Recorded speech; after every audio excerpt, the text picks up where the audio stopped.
Hello there, my name is Thomas Regan and I'm a professional property investor here in Australia. Now, I want to talk about the velocity of money today. And it seems like quite a relevant word when it comes to investing, but if you know how to apply it, it can be very powerful. And basically, the velocity of money is how long, the importance of velocity of money, I'll explain later, but basically, the velocity of money means how long does it take you from when you start the investment to when you get a return? How quickly can you turn that capital around and reinvest it? And then what ultimate effect would that have if you continue to reinvest and get this capital investment back to you very quickly? What's the difference in result of that versus if you're just to simply invest in one quality investment much slower? Now, here's the example, right?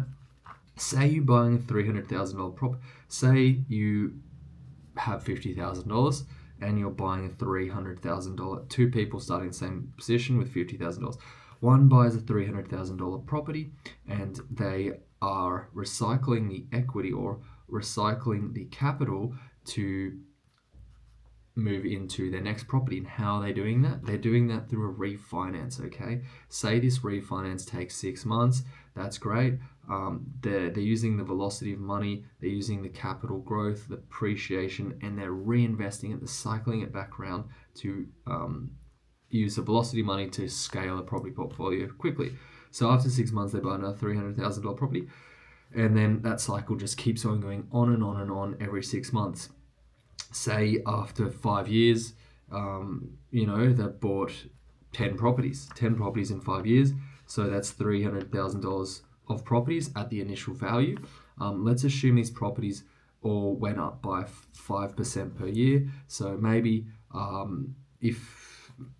maybe they would have, let me get out the calculator for God's sake.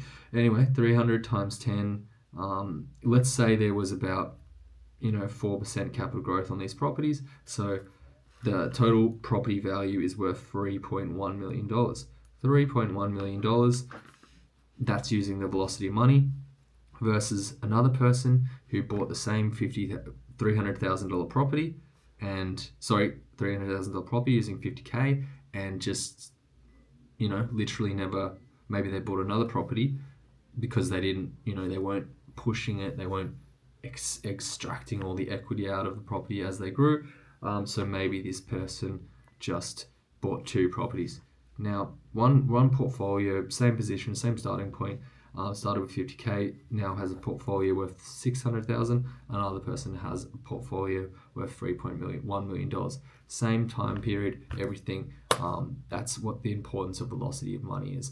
Okay, see you guys next time. Bye.